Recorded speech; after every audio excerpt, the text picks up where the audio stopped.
Pessoal, eu vou agora, né, 10 horas da noite, sejam todos oficialmente bem-vindos, inclusive o Galdino Flávio. Vou trazer aqui a regra do projeto Amplie Sua Renda de hoje, depois eu volto para perguntas e aí se tiver muito mais perguntas, eu tirei até o final da noite para isso, tá? Então eu posso entrar ao vivo de novo, não tem problema. Deixa eu escrever aqui a regra de hoje.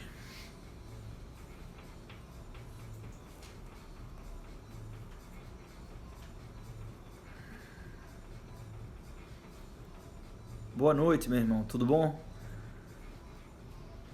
Aqui, temos mais uma hoje. Massa. Para quem deseja palestrar, cara, se você deseja palestrar, você tem a obrigação moral de fazer esse treinamento em 14 dias. Se você não se convencer muito pesadamente disso, você executa a tua garantia, tá? Eu me comprometo com você que faz todo sentido do mundo. Vamos para a regra de hoje. Regra de hoje é o seguinte, tá? Eu participei de um programa do Sebrae chamado Empretec. A regra é: explore as inovações para atrair, né? Para atrair quem? As pessoas que você precisa atrair. Veja, o Empretec é um programa de empreendedorismo e aí, quase que, 5, 7 anos depois, nesse momento agora eu vou olhar menos aqui para os comentários, tá? Depois eu volto para os comentários. 5, 7 anos depois, o Empretec ele evoluiu para uma versão 2.0, assim como aconteceu com o Oratória, né? Então, foi uma versão mais encorpada, que era uma espécie de imersão. Quinta, sexta, sábado, domingo, levaram 150 empreendedores para um hotel que fica numa cidade perto de Recife. Os caras ficaram imersos lá e teve várias palestras, etc., atividades e um painel de ex-empretecos, né? Pessoas que haviam participado desse treinamento, que eles julgavam pessoas de sucesso, etc. Foi uma galera lá e foram 3 outros empretecos e eu fui um destes, né? Então eu fui convidado para ir lá participar desse painel. E o interessante é que eu não quero falar da minha participação nesse painel, quero falar da participação de uma empreendedora, que ela ela não é de Recife, acho que nasceu em Vitória do Espírito Santo, mas ela começou o negócio dela em Recife, né? Ela começou aos 40 anos, case fantástico dela. E aí, ela tem um negócio de massas, parecido com a Spoleto, sabe a Spoleto? Você chega, monta na hora e tal, não sei o quê. Ela tem um negócio muito parecido com esse, que atua majoritariamente em Recife, tem mais de 20 lojas, ela aqui todo mundo conhece ela, né? E aí perguntam com muita frequência para ela por que ela não evoluiu o negócio dela. Opa, temos mais um inscrito aqui no POP, no Programa Oratório Persuasivo. Perguntaram para ela se o negócio dela, por que o negócio dela não era franqueável, por que ela não fazia franquia, né? A gente tem esse negócio, qualquer negócio que dê para fazer franquia, é recomendável fazer franquia, que aí eu cresço muito mais rápido, né? Franquia é um canal de expansão muito forte, porque eu não dependo mais só do meu capital, né? Tem outro cara com capital querendo investir para fazer com que o negócio cresça. E ela nunca aceitou franquia. E as pessoas não entendiam, né? E ela sempre falava isso: o meu negócio não é franqueável.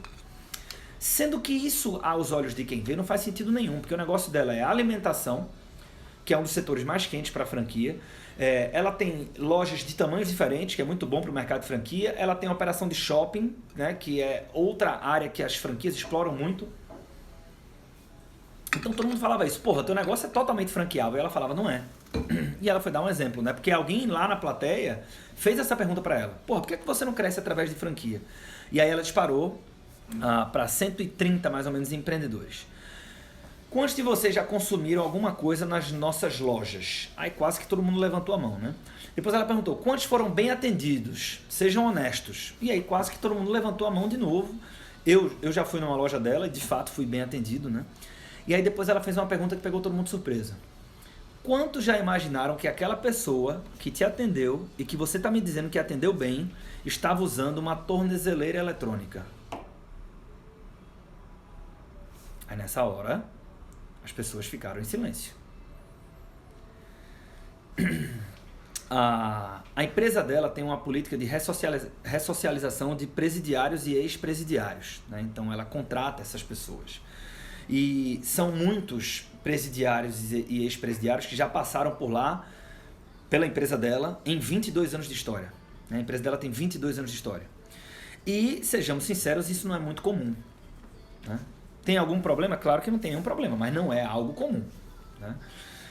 E aí ela começou a explicar pra gente que um presidiário custa aos cofres públicos, ou seja, custa a você, custa a mim, mais de R$4.000 por mês.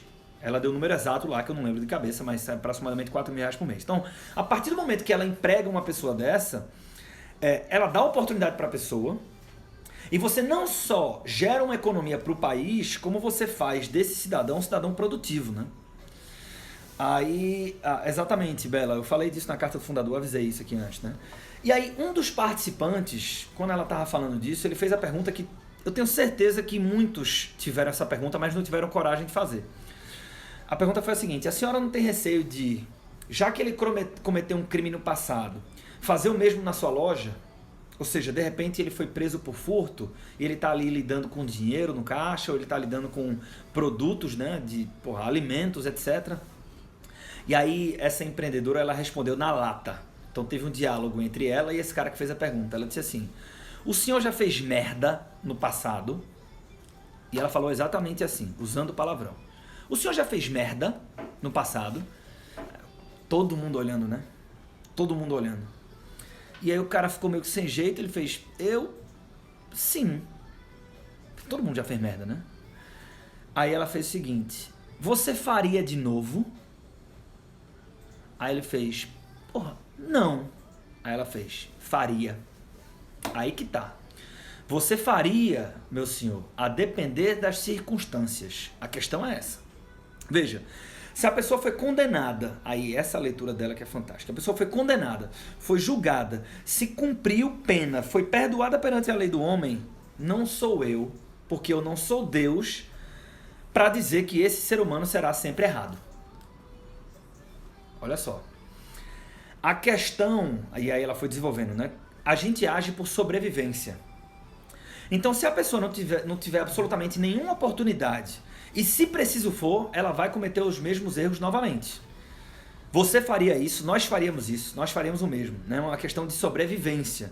Agora, se você der dignidade, se der renda, se der uma oportunidade, ela vai fazer tudo na vida dela para não desperdiçar aquela oportunidade, custe o que custar. E aí ela fecha dizendo o seguinte: isso é o que minha experiência me diz. Há 22 anos nós contratamos presidiários e ex-presidiários, e há 22 anos eu nunca tive problemas. Então, naturalmente, quando ela colocou isso, ela foi aplaudida, e ela foi aplaudida de pé, essa empreendedora, inclusive por mim. Porque, veja, de novo, a gente tem uma lição muito forte aqui, né? Porque isso não é uma coisa comum de se ver. Né? Ficou claro que um dos motivos, né? Não todos, não é só por conta disso, mas um dos motivos pelos quais o negócio dela não era franqueável. A política de gente da empresa dela era muito específica. Você precisava de um olhar muito desenvolvido e muito maduro para poder absorver essa política de gente na prática, né? E fazer isso. Não é só discursar sobre. E, diga-se de passagem, é uma política admirável. Então, essa que é a lição que volta, a partir da qual a gente pode explorar as inovações para atrair as pessoas, né? Sempre existe espaço para inovar. Sempre tem alguma forma de fazer diferente, né? E eu não preciso aqui discursar sobre a importância de fazer diferente, a importância de chamar a atenção das pessoas. Inclusive tem uma outra regra do projeto que é: chame a atenção a todo custo. Isso é um papo para outro dia. Acredito que na próxima semana. Mas é o seguinte, eu não tenho...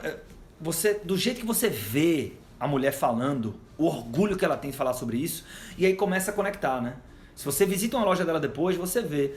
Se existisse alguma coisa no varejo, né, como índice de sorrisos dos atendentes, certamente o índice de sorrisos da empresa dela, do atendimento das lojas dela, seria superior à média de mercado. E isso acaba sendo um diferencial, porque isso vira qualidade de atendimento, e qualidade de atendimento é um dos instrumentos de retenção de clientes. Então, no final do dia, cada vez mais a impressão que dá é que só não tem impressão minha, eu digo, né? Só não tem fortes diferenciais quem realmente não está comprometido em encontrar fortes diferenciais. Encontrar diferencial é uma questão de você parar, sentar a cabeça no travesseiro e pensar sobre como é que eu posso fazer diferente. Porque tá aí essa empresa pernambucana para nos provar. Inovação não se trata de computador. Inovação não se trata de computador. Inovação de verdade pode acontecer em qualquer área de um negócio. E eu vou repetir isso aqui para que quem esteja conhecendo a história pela primeira vez, fixe bem esse conceito, tá?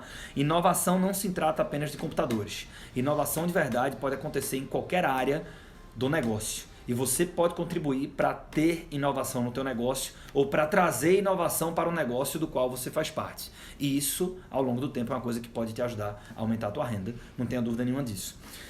Então, senhoras e senhores, cara, eu não vou falar qual é a empresa aqui porque eu não tenho autorização para, mas na época eu pedi, então isso está na carta do fundador e tem um episódio no podcast escrito que é o episódio 90 e alguma coisa, que fala de inovação.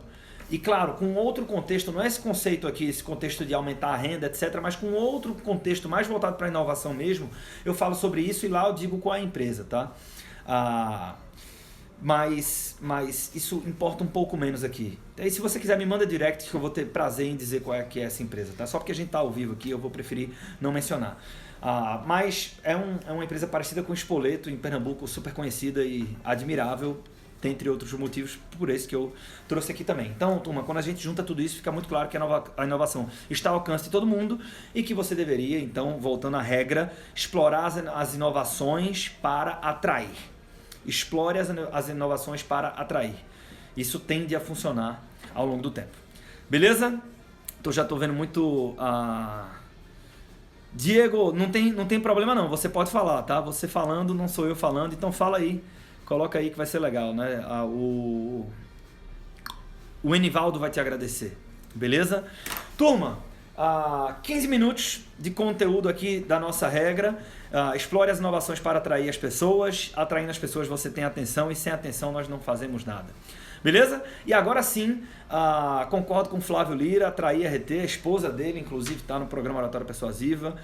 Pelo menos, salvo engano, é isso, tá? Guto Seabra, boa noite, irmão. Agora sim, estão dizendo que é o Julieto, eu acredito que é o Julieto, tá? O Diego entregou aí. As lives vão ficar disponíveis no YouTube até quando? Cara, eu vou decidir isso ainda, tá? Mas por enquanto, se não mudar a regra, até a live número 48. Então no final da live número 48, estarão todas lá no YouTube. E aí depois eu devo tirar tudo. Tô pensando, mas por enquanto é isso, tá? Quem não conhece meu canal do YouTube, Arthur Dantas Lemos. Vai lá que as lives estão sempre lá. Velho, muito obrigado pela audiência de vocês. Muito obrigado por estarem aqui. Muito obrigado pelo teu tempo. Beleza? Um forte abraço.